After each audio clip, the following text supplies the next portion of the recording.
Bom dia, irmãos. Muito legal, né? A gente vê essa experiência. Alguém ainda aprendendo música, inseguro ali, com medo de errar. Já o Mateus foi muito bem, né? Eu estava falando do Pablo. O Mateus já foi bem, a gente pode contar com ele o restante das semanas. Mas o Pablo é uma grata surpresa, a gente vê. Tocando um instrumento de verdade, né? Você que é batista há mais tempo, você sabe que já houve muita discussão se bateria era para ser usado na igreja, se é instrumento musical, se dá para louvar a Deus com bateria ou não. Eu tenho minhas dúvidas, mas o pessoal gosta, a gente segue aí. Irmãos, nós seguimos na nossa série falando sobre o livro dos Juízes. Na semana passada nós começamos a falar sobre Sansão, sobre a forma milagrosa como o Senhor, pela qual o Senhor providenciou o seu nascimento. Nós aprendemos que Deus, Ele sempre salvou e Ele sempre vai salvar através de um milagre. E a história de Sansão também marca uma característica diferente, porque ele foi um juiz definido por Deus antes mesmo que ele nascesse. A história de Sansão, ela é curiosa, a gente vê ele sendo um juiz escolhido por Deus, mas é um juiz que erra o tempo todo. Parece até jogo do Flamengo, a história de Sansão. É um juiz errando o tempo inteiro, fazendo simplesmente o que lhe agrada, mas esse é o caso desse homem. Nós vimos já na semana passada que ele cresceu, que Deus o abençoou. Nós olhamos para o texto sagrado que nos diz que o Espírito de Deus estava sobre ele. E até aqui a gente vem percebendo um ciclo que se repete sempre na história do povo de Israel no período dos juízes. O povo se rebelava contra Deus, sofria as consequências. Deus permitia que eles fossem subjugados, até o momento em que eles se arrependiam. Deus enviava um juiz, eles experimentavam um período de paz.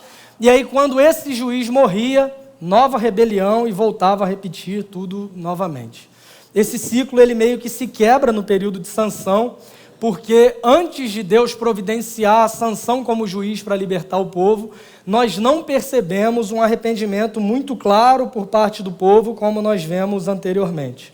Isso é consequência do que a gente tem visto aqui por todo o livro de Juízes, onde cada um fazia o que achava certo. Essa expressão, ela é citada inúmeras vezes nesse livro. Cada um fazia o que lhe parecia certo, cada um fazia o que achava certo, cada um fazia o que parecia bom aos seus próprios olhos. Eles estavam totalmente distantes de Deus, mas em certo sentido a impressão que nós temos é que eles estão fazendo o errado, achando que estão fazendo certo, porque aquilo era certo aos próprios olhos deles. Tem uma música da Lorena Chaves que ela diz que quem não conhece a luz não sabe o que é escuridão. É exatamente o fato de conhecer a luz que nos faz definir um padrão do que é certo e do que é errado. E o que a gente tem mais visto hoje em dia é essa inversão e subversão de valores. Gente fazendo o errado e achando bonito. Gente que acha bonito coisas que são claramente ruins e erradas. Gente que se vangloria em levar vantagem sobre os outros sendo desonesto. E às vezes dá testemunho na igreja dizendo que é o Senhor quem está abrindo as portas, por exemplo. E aí nós pensamos, mas não é possível que essa pessoa não saiba que isso é errado. E aí eu queria te lembrar do que a gente vem falando nessa série, que o pecado nos afasta de Deus por meio de um processo lento e sutil que resulta em nós até mesmo justificarmos práticas que antes nós abominávamos. Hoje nós vamos começar a ver a vida de Sansão após adulto, e a gente vai perceber algumas características através da vida desse homem que nos servem de alerta e que nos incentivam também em alguma maneira. Eu convido você a abrir a sua Bíblia no livro de Juízes, ó, que povo esperto, capítulo 14. A gente vai lendo a princípio do verso 1 até o verso 4, mas eu vou pedir para que você mantenha a sua Bíblia aberta. A gente vai caminhando aí por esses versos. Hoje a gente vai se dedicar ao capítulo 14, ao capítulo 15 de Juízes. A história de Sansão, uma das histórias mais longas no livro dos Juízes. Semana passada nós falamos do seu nascimento, hoje a gente vai falar um pouco sobre alguns momentos da sua vida adulta. E semana que vem a gente vai falar sobre outra fase que culmina, inclusive, na morte de Sansão. Essa série já está caminhando para o fim. Sansão morre na semana que vem, e aí na outra, já dei os detalhes, já sabe. Não avisa ele não, tá? Porque ele precisa morrer para a gente dar sequência na série. E aí na outra semana, no dia 2 de julho, nós encerramos essa série no livro dos Juízes. Juízes 14, de 1 a 4. O texto diz o seguinte: Sansão desceu a Tímina e viu ali uma mulher do povo filisteu. Quando voltou para casa, disse a seu pai e a sua mãe: vi uma mulher filisteia em Tímina, consigam essa mulher para ser minha esposa. Seu pai e sua mãe lhe perguntaram: será que não há mulher entre os seus parentes ou entre todo o seu povo? Você tem que ir aos filisteus incircuncisos para conseguir esposa? Sansão, porém, disse ao pai: consiga-a para mim, é ela que me agrada. Seus pais não sabiam que isso vinha do Senhor, que buscava a ocasião contra os filisteus, pois naquela época eles dominavam Israel. Feche seus olhos se você puder.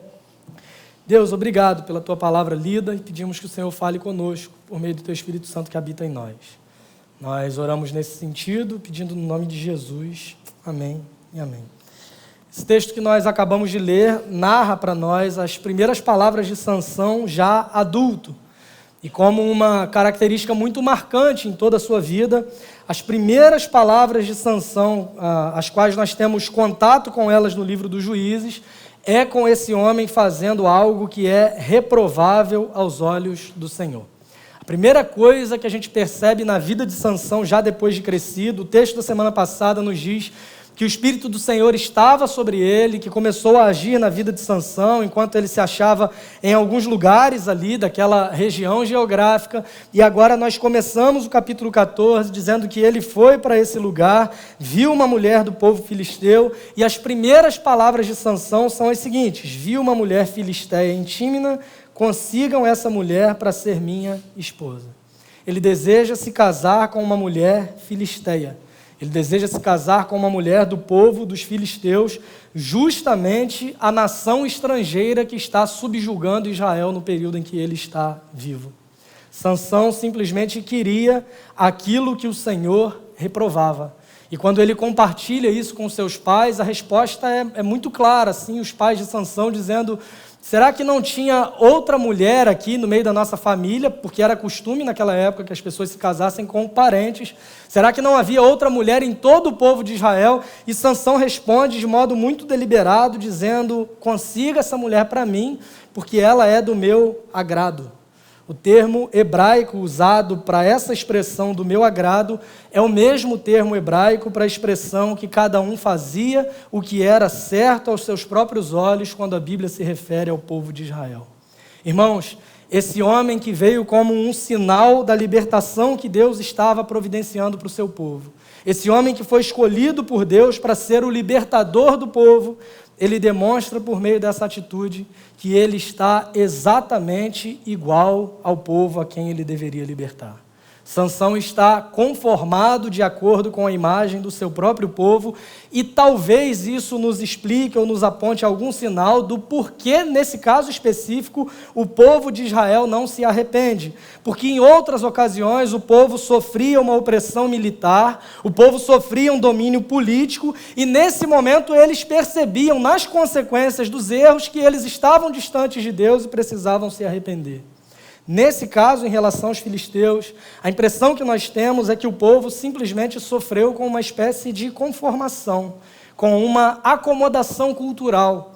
Eles não sofreram trágicas consequências políticas, eles não foram tragicamente sufocados no sentido militar, no sentido bélico, no sentido de haver mortes de fato em relação ao povo, e eles não conseguiram perceber que estavam distantes de Deus, porque eles não estavam experimentando as consequências dos seus pecados. E isso nos acende um alerta, irmãos.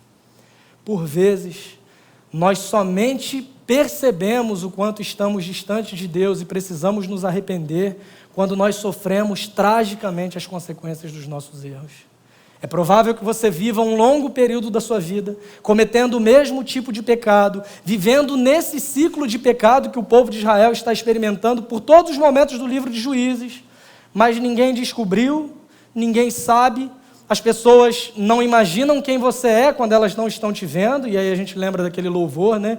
O que você faz quando ninguém te vê fazendo, lembram desse louvor? É mais ou menos isso, e a gente começa a perceber que muita gente não se atenta para o fato de estar distante de Deus, porque não experimentou as consequências do pecado, e isso é trágico, irmãos. Talvez seja pior para um cristão não experimentar as consequências do pecado do que experimentar as consequências do pecado. Pode ser que isso pareça meio paradoxal e estranho, mas no momento em que você, sendo um cristão, começa a sofrer as consequências dos seus erros, é natural que você se volte para Deus, se arrependa, peça perdão e Ele vá cuidar de você, por mais doloroso que o processo seja. Talvez o grande problema que a gente experimente é simplesmente o que Paulo vai dizer aos romanos, dizendo que Deus os entregou, falando dos ímpios, né? Deus os entregou às próprias paixões. Vivam aí do jeito que vocês quiserem, façam o que vocês quiserem fazer, e como não sofremos diretamente as consequências desses erros, nós interpretamos ou queremos justificar dizendo, tá, tudo bem. Ninguém descobriu, não aconteceu nada, eu posso continuar pecando, porque a minha vida até aqui continuou desse jeito, as pessoas não sabem quem eu sou, as pessoas me admiram mesmo com esse pecado que eu tenho, e vai vivendo uma vida distante de Deus, num processo de acomodação cultural, que faz com que você esteja longe de Deus e não seja capaz de perceber que você está distante de Deus. Eles estavam errados, mas eles achavam que estavam certos. Sansão estava errado. Ele está tomando uma decisão que vai deliberadamente contra a palavra de Deus e a lei de Deus, mas ele está dizendo para o seu pai, independente do que a lei de Deus diga, é essa mulher que me agrada. E quantas vezes, irmãos, nós não agimos exatamente assim? Tomando um caminho que nós sabemos que está nos levando para longe de Deus, desobedecendo a Deus de modo deliberado. E quantas vezes a gente não ouve isso? Eu sei que Deus quer isso para mim, mas eu não quero, e eu prefiro fazer o que é certo aos meus próprios olhos. Talvez você não tenha coragem de dizer isso, como alguns têm de fato, mas pode ser que com as tuas atitudes você diga exatamente isso. Eu sei o que Deus quer, mas eu quero um caminho totalmente diferente, e nesse momento eu prefiro escolher o que eu quero em detrimento daquilo que Deus quer para mim. Parece meio forte, mas é exatamente o que Sansão está fazendo. Parece meio forte, mas é o que o povo está fazendo por várias vezes. E se a gente parar e for honesto também, irmãos, parece forte, mas é o que nós fazemos também por muitas situações das nossas vidas. Deus dizia na sua lei, e Ele não permitia, Ele reprovava que homens ou mulheres do povo de Deus se casassem com homens ou mulheres de outras nações. Essa reprovação desse tipo de casamento não é uma questão étnica, mas é uma questão confessional. Deus não está preocupado com uma miscigenação étnica, Ele não está preocupado com uma mistura de raças e etnias diferentes. A preocupação dele é com a questão confessional. O povo de Israel era o único povo que entendia que o Senhor era o único e verdadeiro Deus, e as outras nações não. Então Deus não permitia por essa razão. Aliás, nós vemos Deus reprovando esse tipo de relacionamento por toda a Bíblia, não só no Antigo Testamento com o povo de Israel. No Novo Testamento nós vemos, o apóstolo Paulo vai chamar isso inclusive de jugo desigual, porque Deus sempre reprovou que um crente verdadeiro se relacione intimamente com um descrente.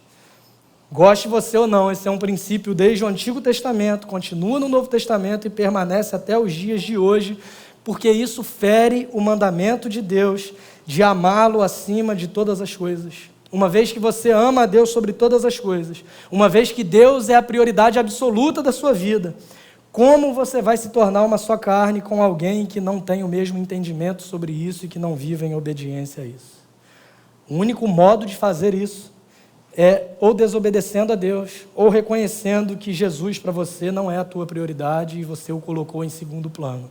Porque o que importa para você são as tuas afinidades, é o fato de que ele é lindo, ela é linda, te manda mensagem, te faz bem, te faz feliz, e não importa o que Deus diga, você quer fazer o que te agrada, o que é certo aos seus próprios olhos. É exatamente isso que Sansão está fazendo aqui, e nós vemos no início da sua caminhada, já como adulto, o seu primeiro pecado sendo relatado, mas de um modo maravilhoso, assombroso, que talvez a gente não consiga muito bem entender ou até mesmo explicar. ainda assim, mesmo em meio ao erro, ao pecado, à decisão deliberada de Sansão em desobedecer a Deus, nós vemos que nenhum homem, por mais pecador que seja, é capaz de fugir do que nós chamamos de soberania de Deus. Mesmo em meio aos erros desse homem, mesmo em meio à sua decisão de pecar, Deus está executando de modo maravilhoso o plano que ele tinha para a nação, o plano que ele tinha para a vida de Sansão. Leia comigo o verso 4. Seus pais não sabiam que isso vinha do Senhor, que buscava a ocasião contra os filisteus, pois naquela época eles dominavam Israel. Irmãos, nós vemos nesse texto um Deus que age apesar do pecado. Quando isso ocorre, nós vemos um Deus que está, em certo sentido, agindo através do pecado. Ele não planejou o pecado de Sansão, mas ele é maior, inclusive, do que a capacidade de Sansão pecar. E Deus faz isso para que os seus propósitos se cumpram para o seu próprio povo. Sansão está obstinado em contrair esse matrimônio que o Senhor reprovava, dá sequência ao seu projeto, mas ainda assim nós vemos Deus agindo em todas as coisas. Você vê isso no Novo Testamento, por exemplo, na morte de Jesus. Judas foi responsável, Pilatos foi responsável, as autoridades religiosas foram responsáveis, todas essas pessoas foram responsáveis e penalizadas, inclusive, por conta dessa ação tão cruel de levar Jesus à morte. Mas nenhuma delas foi capaz de interromper ou de surpreender os planos de Deus. Porque, embora elas sejam responsabilizadas pelos pecados, ainda assim nós entendemos que antes de qualquer coisa, Deus havia decidido, desde a fundação do mundo, que Jesus seria levado à cruz. É o que o apóstolo Pedro vai dizer, que o Cordeiro de Deus foi imolado desde a fundação do mundo. A partir do versículo 5, nós lemos o seguinte: Sansão foi para Tímina com seu pai e sua mãe. Quando se aproximavam das vinhas de Tímina, de repente um leão forte veio rugindo na direção dele. O Espírito do Senhor apossou-se de Sansão, e ele, sem nada nas mãos, rasgou o leão como se fosse um cabrito. Eu não acho que rasgar um cabrito também seja fácil, mas a ideia que o texto nos dá é que Sansão rasgou o leão como se fosse um cabrito, mas não contou nem ao pai nem à mãe o que fizera. Então foi conversar com a mulher de quem gostava, provavelmente com o cheiro de leão morto no seu corpo. Algum tempo depois, quando voltou para casar-se com ela, Sansão saiu do caminho para olhar o cadáver do leão, e nele havia um enxame de abelhas e mel. Tirou o mel com as mãos e o foi comendo pelo caminho. Quando voltou aos seus pais, repartiu com eles o mel, e eles também comeram, mas não lhes contou que tinha tirado o mel do cadáver do leão. Eu não sei se foi vingança com os pais dele, porque não queriam que ele casasse, mas é uma atitude meio estranha que a gente percebe. Mas nesse trecho que nós acabamos de ler, irmãos, nós somos capazes de perceber, ao mesmo tempo, a força de Sansão e a sua fraqueza. Nós percebemos um homem forte fisicamente pela forma como ele mata um leão, e nós percebemos a sua fraqueza em, mais uma vez, se agradar e dar continuidade naquele plano de tornar sua esposa aquela mulher que não deveria ser a sua esposa. Nós percebemos a fraqueza desse homem, mais uma vez, quando ele, nesse trecho, desobedece a Deus. Eu não sei se você se atentou para isso, mas Sansão ele foi submetido a um voto que ele deveria ser nazireu. Nós falamos sobre isso na semana passada. Números capítulo 6 traz algumas exigências desse voto, e dentre as exigências desse voto nos dizia que todo aquele que fosse um nazireu não deveria sequer se aproximar de um cadáver, qualquer que fosse esse cadáver. Sansão ele pega o mel que estava no enxame de abelhas, que estava no cadáver do leão que ele matou. Mais uma vez, nós percebemos esse homem desobedecendo a Deus. Nós vemos Sansão aqui em dois momentos, e nos dois momentos ele está desobedecendo a Deus. E pode ser, irmãos, que você se questione também: mas a viagem era longa, talvez ele estivesse com fome. O que tem de mais nisso? Ele foi lá, pegou o mel, comeu, se alimentou, deu para os seus pais. Essa é a mentalidade da nossa geração, inclusive, que diz que o fim justifica os meios, ainda mais se tratando de uma necessidade física. Ele estava com fome, não tem problema algum em ele pegar simplesmente porque ele estava com fome. Irmãos, a grande questão é que, por vezes, nós agimos exatamente como Sansão e usamos necessidades que são legítimas, como a própria fome, para justificar a nossa desobediência a Deus. Quando nós olhamos para esse texto, inevitavelmente, nós comparamos com aquele que é de fato o verdadeiro juiz e o nosso libertador, que é Jesus, que no início do seu ministério, assim como Sansão no início do seu ministério, ele teve fome após 40 dias jejuando no deserto. E quando o tentador se aproxima dele e diz assim, está com fome? Manda que essas pedras se transformem em pães. E ele responde, nem só de pão viverá o homem, mas de toda palavra que procede da boca de Deus. Não há necessidade física que possa servir de justificativa para a nossa desobediência a Deus. Irmãos, não há como nós justificarmos diante de Deus as nossas desobediências, por maior que seja a nossa necessidade, não há justificativas para o pecado. A gente tem falado sobre isso, a gente conversou inclusive na terça-feira, no grupo pequeno, que nós somos especialistas em criar justificativas para os nossos erros. E talvez você use as necessidades mais básicas do ser humano para dizer, não, ele realmente pecou porque ele precisava, porque era uma necessidade dele. Não é. Não há nada que justifique a nossa desobediência a Deus, mas Sansão parece não perceber isso. E entre os versos 10 e 20, nós vemos a festa de noivado de Sansão, você pode ler depois na sua casa. Um casamento naquela época acontecia da seguinte maneira, eles faziam uma festa de noivado, que poderia durar dias. No caso da festa de Sansão, essa festa duraria 7 dias. E aí você imagina, quem está pensando em casar hoje, uma festinha de 4 horas já dá um nervosismo, né? Muita coisa para ver. Imagina sustentar um fotógrafo 7 dias fazendo assim na câmera. Enfim, 7 dias duraria essa festa, e esse casamento ele só era consumado no fim da festa de noivado. Era uma espécie de reconhecimento público onde toda a comunidade era convidada. Agora você imagina toda a comunidade convidada em uma festa de 7 dias. Aí você lembra lá do Novo Testamento? Quando o vinho acabou, lembra aquela história lá que Jesus transformou a água em vinho? Mais uma vez, eu sempre que cito esse ponto, eu faço questão de enfatizar que quando a Bíblia fala vinho, ela está se referindo a vinho mesmo, tá? Só para deixar claro para os irmãos. Então, nós nos lembramos lá e imaginamos toda uma comunidade celebrando por tantos dias. Era mais do que natural que o vinho acabasse. Essa festa de Sansão duraria 7 dias, mas existe um fato inusitado nessa festa de noivado, você pode ler depois. Sansão, ele decide fazer uma aposta com os seus amigos filisteus. Sansão bet. Começou aqui o negócio. Ele decidiu, só tá rindo quem aposta em jogo de futebol aí que eu tô ligado, mas ele decidiu simplesmente fazer uma aposta lá com seus amigos filisteus, e ele propõe um enigma. E a proposta de Sansão é a seguinte, bom, se vocês acertarem, eu dou para vocês 30 vestes de linho, e caso vocês não acertem, vocês me dão então 30 vestes de linho. Uma aposta, em certo sentido, justa. Se acertasse, daria, e eles tinham alguns dias para pensar sobre isso. O que é que os filisteus fazem? Aqui a gente começa a ter noção desse povo onde Sansão estava entrando. Eles são convidados do casamento, e eles pensam num plano assim muito tranquilo, assim como os demais que a gente tem visto no livro dos Juízes. Eles simplesmente chamam a noiva e dizem assim, bom, implore Sansão para que ele conte a resposta do enigma para nós, que se você não fizer isso, a gente vai colocar fogo em você e no seu pai. Uma proposta assim, tranquila, dentro do que estava acontecendo ali. E ela vai até Sansão. Num primeiro momento ele se nega a dar a resposta, mas depois de muita insistência, ele fala para sua noiva a resposta.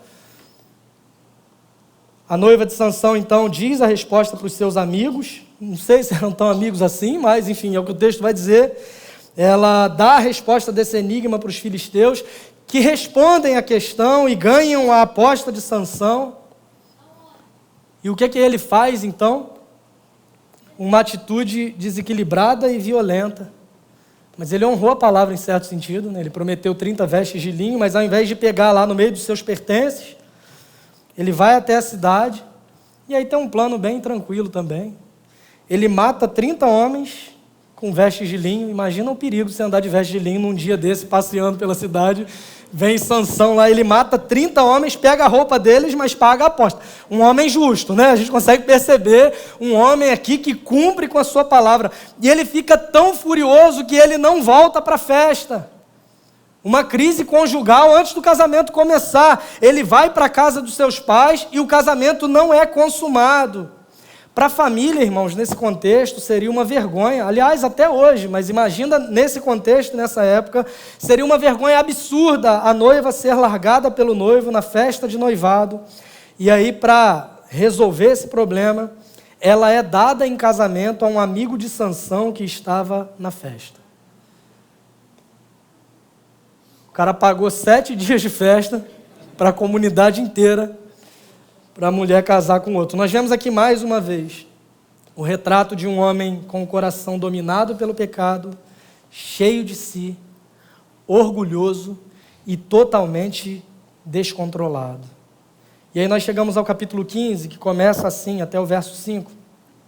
Algum tempo depois, na época da colheita do trigo, Sansão foi visitar a sua mulher e levou-lhe um cabrito. Vou ao quarto da minha mulher, disse ele, mas o pai dela não quis deixá-lo entrar. Eu estava tão certo de que você a odiava, disse ele, que a dei ao seu amigo. A sua irmã mais nova não é mais bonita? Fique com ela no lugar da irmã. Sansão lhes disse, dessa vez ninguém poderá me culpar quando eu acertar as contas com os filisteus. Então saiu, capturou 300 raposas e as amarrou aos pares pela cauda. Depois prendeu uma tocha em cada par de caudas, acendeu as tochas e soltou as raposas no meio das plantações dos filisteus. Assim ele queimou os feixes, o cereal que iam colher e também as vinhas e os olivais. A Luísa Mel odiava esse homem, né? Pegar tanta raposa, tacar fogo assim nela. Acho que raposas não sofriam tanto desde os 3 anos que o Cruzeiro passou na Série B, né, Marlon? Mas a gente percebe mais uma vez a reação esperada de alguém dominado pelo pecado, que era a vingança. Ele volta depois como se nada tivesse acontecido, e ele se surpreende com o fato de que a sua ex-noiva tinha se casado com outro homem. O pai da sua ex-noiva então oferece a filha mais nova em casamento, dizendo, olha, fique com ela, ela não é mais bonita. Eu imagino que não era, pela reação de Sansão, eu imagino que era longe de ser mais bonita do que a outra. E ele simplesmente consegue capturar as raposas, tacar fogo nelas como se fosse uma tocha e destrói toda a plantação dos filisteus, ele destrói toda a economia de um povo. Mais uma vez, Sansão age de forma impulsiva e gera um conflito por conta da sua insensatez, provocando ainda mais violência e provocando morte. Irmãos, nós percebemos o que um homem distante de Deus e sem perceber que está distante é capaz de fazer. Compara isso com a tua própria jornada e talvez a ausência de consequências graves tenha te feito pensar durante muito tempo da sua vida que está tudo bem, que não tem problema. Você confunde um aparente sucesso com a aprovação de Deus na sua caminhada. Olhando para essa história, nós achamos algumas coisas absurdas, mas esses absurdos não estão tão distantes de nós. O que nos separa dessas atitudes horríveis que Sansão cometia, irmãos, é tão somente a graça de Deus. A gente não pode brincar com a graça de Deus, brincar com o pecado. Um teólogo alemão chamado Bonhoeffer, ele vai chamar isso de graça barata. É gente que se apoia na graça de Deus para viver do jeito que quiser e dizer assim, eu posso fazer o que eu quiser porque Deus me ama de qualquer jeito e eu não me preocupo com santidade, com agradar a Deus, com exercer gratidão. Isso não faz o menor sentido e através da vida de Sansão a gente vai percebendo que um homem que tinha tudo para dar certo e começou bem na sua vida com o Espírito do Senhor sobre ele, vai se afastando de Deus, vai caminhando para longe de Deus e chega ao ponto de fazer trabalho de animais, é escravizado, perde a sua visão e acaba morrendo como consequência das suas más decisões ao longo da vida. Entre os versos 6 e 8 do capítulo 15, os filisteus perguntaram quem fez isso. Responderam-lhes, foi Sansão, o genro do Timinita, porque a sua mulher foi dada ao seu amigo. Então os filisteus foram e queimaram a mulher e seu pai. Acho que eles já estavam com vontade de fazer isso, né? Desde a festa do casamento, agora eles estão fazendo isso. Sansão lhes disse, já que fizeram isso, não sossegarei enquanto não me vingar de vocês. Ele os atacou sem dó nem piedade e fez terrível matança. Depois desceu e ficou numa caverna da rocha de Etã. A atitude precipitada de Sansão, a sua rebeldia, a sua insensatez custam a vida do seu sogro e da sua noiva. E isso gera uma sucessão de atos violentos e mortes. O que ele faz? Vingança de novo. Ele se vinga novamente, matando mais filisteus, a ponto de ter que fugir de lá, pois uma guerra havia se desencadeado. Quantas vezes, irmãos, nós somos como Sansão, agindo por impulso e buscando uma suposta justiça, mas na verdade é uma justificativa para exercitarmos a vingança. Atitudes impulsivas e vingativas nunca geram justiça. Atitudes impulsivas e vingativas geram mais dor, mais sofrimento, mais pessoas se ferindo no meio do processo. E quando nos vemos diante da tentação de sermos vingativos ou de agirmos assim, nós devemos nos lembrar não de Sansão, um juiz e um salvador imperfeito, mas o nosso verdadeiro Salvador, que é aquele que nos ensina a darmos a outra face e orarmos por aqueles que nos perseguem. A história de Sansão não termina com ele fugindo, mas agora os seus conterrâneos, os seus irmãos, os israelitas entram em cena. Eles estavam tão acomodados que eles aceitam uma proposta dos filisteus para entregarem Sansão. Eles não percebiam que Sansão era o libertador deles. Eles acham Sansão, então. Sansão faz com que eles jurem que não o matariam. E eles falam assim, não, nós juramos que nós não vamos te matar, mas a gente vai entregar para os filisteus, e aí o que eles vão fazer já não depende mais do nosso juramento. A gente não vai matar. A gente jurou que não vai matar, mas a gente vai entregar para os filisteus e eles matam você e está tudo certo. E aí nós chegamos ao versículo 14, a gente vai ler até o 20.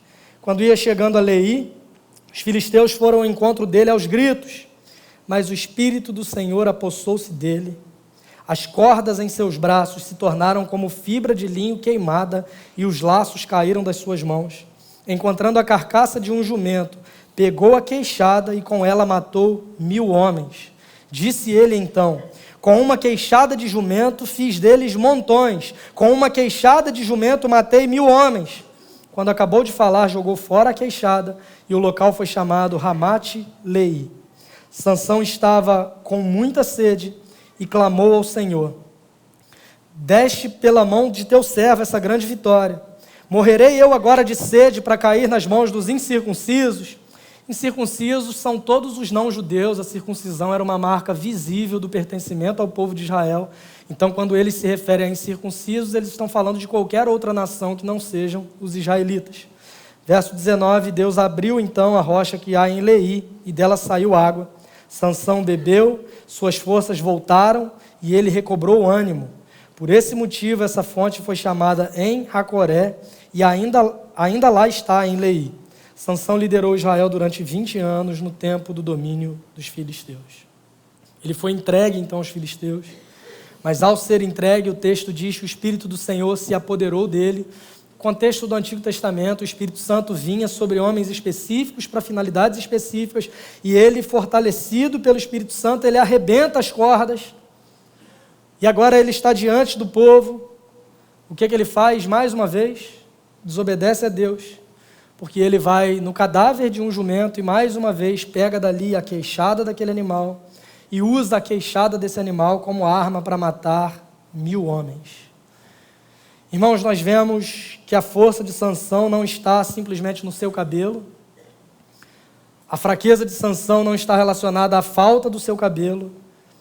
Mas nós percebemos que esse era um sinal visível para nos mostrar que tão somente a sua força vinha do Senhor, assim como a sua fraqueza estava relacionado com a sua desobediência e a sua obstinação em seguir o seu próprio coração pecador. E aí nós vemos no verso 18, a partir do verso 18, o primeiro diálogo de Sansão com Deus até agora. Senhor, será que eu fiz tudo isso para morrer de sede agora nas mãos desses incircuncisos? E apesar de todo o pecado de Sansão, o Senhor mais uma vez atende a sua oração. Eu não sei você, mas diante de todo esse texto que lemos e de todas essas histórias que temos visto, a pergunta que eu mais me faço, olhando para a desobediência de Sansão e lendo que o Espírito do Senhor se apossou dele, olhando para ele desobedecendo a Deus e Deus atendendo às suas orações, a pergunta que eu mais me faço é como é possível Deus usar alguém assim? Quantas vezes, irmãos, nós fazemos essa pergunta, ou vemos pessoas fazendo essa pergunta para inclusive desistir dos outros? Nós somos honestos na avaliação de quem somos. a pergunta ela se vira contra nós, e talvez a pergunta deveria ser: como é possível Deus usar alguém como eu? Eu não sou tão distante assim de Sansão. Eu não estou tão longe de Sansão quanto eu gostaria de estar. O apóstolo Paulo, plantador de igrejas, um homem que escreveu boa parte do Novo Testamento, olhando para dentro de si, ele vai dizer o seguinte: dos pecadores eu sou o pior. Olhando para dentro de si, ele diz: miserável homem que sou, quem me livrará do corpo dessa morte? O bem que eu quero fazer eu não consigo, e o mal que eu odeio eu faço todos os dias. Como eu sou miserável, pecador, cego, distante de Deus. Jesus advertiu os fariseus o tempo todo pela incapacidade de olharem para dentro de si e fazerem uma autocrítica. A ideia, irmãos, não é olharmos para Sansão condenando Sansão, mas é olhar para Sansão percebendo o quanto nós somos parecidos com ele em muitas situações. Quantas vezes nós reagimos à nossa ira com vingança exatamente como Sansão? Quantas vezes nós quebramos os nossos votos e fazemos exatamente o oposto do que deveríamos fazer? Sansão era possuído pelo Espírito Santo nesse contexto do Antigo Testamento, mas ele não possuía o fruto do Espírito. Ele era usado por Deus, mas ele não tinha o seu caráter transformado e precisava disso. E isso se aplica para nós, irmãos, em uma cultura da realização, onde as pessoas são julgadas e valorizadas por aquilo que produzem e não pelo que elas são de fato.